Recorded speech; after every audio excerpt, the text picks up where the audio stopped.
So hang with us. We'll do our best. I'll make some hezzy and the hizzy jokes. Adam will do some accents, and we'll just see what happens, really. Yeah.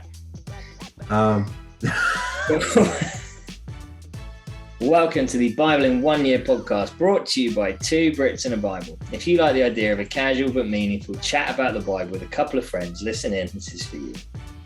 Today is day 120, covering 1 Chronicles 1 and 2. If you'd like a brief overview of those chapters, they are in the description. Sweet. Well, as is usual, we need to kickstart the book, don't we, Mr. Peters? Yeah. And you have the honors, old bean. Thank you. So Chronicles, strap yourselves in for a wild ride, ladies and gentlemen, because Chronicles is exciting. So it's pretty much a summary of like the entire Old Testament up until this point, which doesn't mean you should go and just read this instead, because all you get is a list of names, really. It's supposed to be a recap, basically. Unknown author. Some people think it could be Ezra, just based on the fact that where he was at the time, and it probably would have had to have been a priest and stuff like that did it. Probably in the 1000 to 960 BC sort of era as well. The start of it is very important because it's just outlining a lot of the key sort of men and women of the Bible. I think, was it Josh that called us out on saying characters of the Bible, because a character is a fictional character, but they're not characters because they're real historical women. But people often also just say, oh, he's a character or she's a character. So when we say a character, right? Yeah. I mean, if I'd have known Josh had called us out on that, I love Josh, but I'd have obviously debated him back and forth a little bit. Oh, yeah, it could have been ages ago, and I just took it to heart, because generally if Josh says stuff, I tend to go, all right. Yeah, he's pretty smart. Anyway, I'm not done yet, mate. Focusing on Old Testament characters, quite heavily on David and on Aaron, on the lines of David and Aaron with the priests and obviously the king of Judah. And focusing on the good David does, really, it kind of omits a lot of the bad stuff, and kind of allows us to learn from a lot of the good parts of his family history. So that's a big chunk of what Chronicles is all about. Absolutely. And that's somewhat, at least that overview is courtesy of the Bible Project and their brilliant videos. So something that just sprung to my mind from what you said is that they're very clear to say just because it censors out some of the bad doesn't mean that the author is trying to hide the bad, because they know that this will be part of a larger canon of work, right? Mm-hmm. So as you say, it's more inspiring us to try and follow the good points of David rather than trying to rub out the bad stuff that he did. I'm going to do something very Josh-like, actually. Josh quite often will send Adam and I little sort of extracts, things he's read, stuff like that, which is really cool. We're reading a book together as well, the three of us at the moment, which I'm a bit behind on at the moment, actually. But anyway, so I'm just going to read something from a scholar called Adam Clark, just as we start this book. So how barren to us is this register, both of incident and interest? He's talking about Chronicles. And yet, as barren rocks and sandy deserts make integral and necessary parts of the globe, so do these genealogical tables make necessary parts of the history of providence and grace in the maintenance of truth and the establishment of the Church of Christ. Therefore, no one that fears God will either despise or lightly esteem them. So I just love that. I love the fact that he's saying, look, this is dry stuff right here. Like, this is rocks and sandy desert, but it's all part of the globe. It's all important. Yeah. So just as we go through this, guys, we'll try and make it fun as best we can. It won't be as fun as some of the other books, that's true, but there's still some really important messages in here. Some really cool stuff. True. So hang with us. We'll do our best. I'll make some hezzy and the hizzy jokes. Adam will do some accents, and we'll just see what happens, really. Yeah.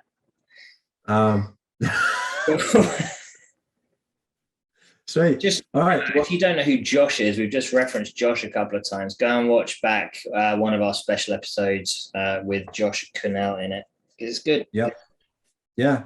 I kind of, he was going to be part of this. We talk about that a lot in the video, but in a way, it's worked out nicely that isn't, because two Brits and a Bible sounds quite good, whereas two Brits and a Canadian and a Bible, or three, I don't know. It may have been a different angle, but who knows? We would have definitely gone a different angle, but about the Bible. Let's do that for a bit. So I got something straight away from 1 Chronicles 1:1. You talked about how it talks about the good of David and so on.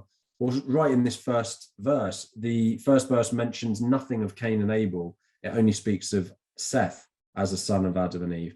So this indicates also this idea that the chronicler, whoever it is, Ezra, whoever, was inspired by God to make this a slight more selective genealogy with a specific purpose.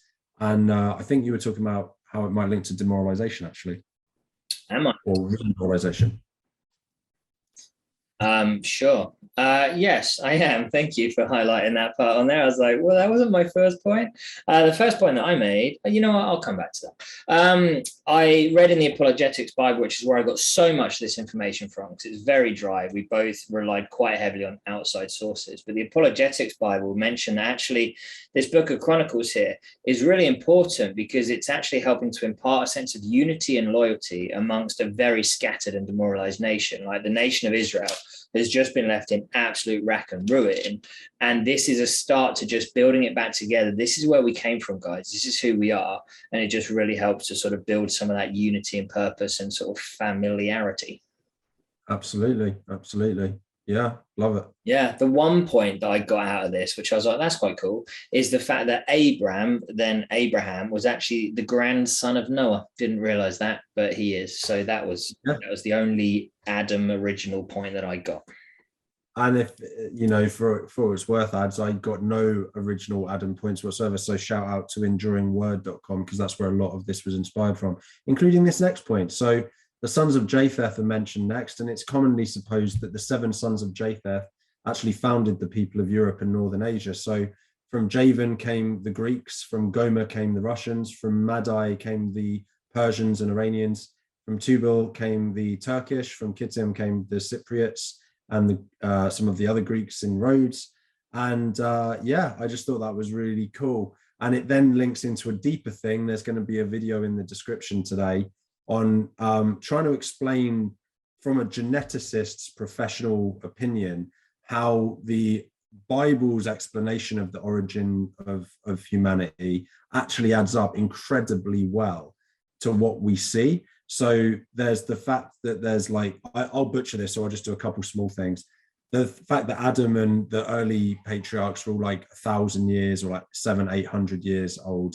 Then post-flood, he believes there was a change in the genetics in Noah's family, which then is why suddenly we all go to about our current life expectancy of about 100 years. And the way that our genetics works actually makes sense with the Tower of Babel as well. The idea that there was this homogenous group that then got scattered. It's fascinating. I'd highly recommend it. Cool. So it's really cool. Love all that stuff. And Chronicles here with the origins of some of the different ethnicities, I think is really fun. Great. So a couple more things that I threw into here. Firstly, the lists, just straight up the lists in Chronicles here takes up 30% of the book of Chronicles, so it's a lot to get through, but it explains how it's kind of all over the place, focuses quite a lot from Jacob onwards. Actually Adam to Jacob is 54 verses, I think it said, and Jacob onwards is 8 chapters, so it gets way bigger into that.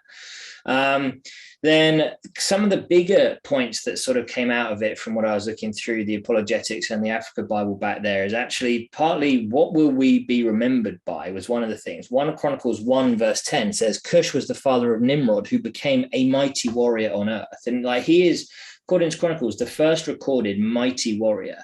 And actually, what are we going to be remembered by? What is the one thing that actually our kids, our grandkids, our friends will remember us by? So just a bit of a nod to just focus on that.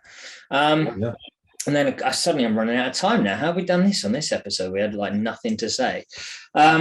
But the Africa Bible, again, is just talking about God's sovereignty actually triumphs over men's weakness and shortcomings. God's plan to establish David's kingdom in this instance, despite his failures, was so cool.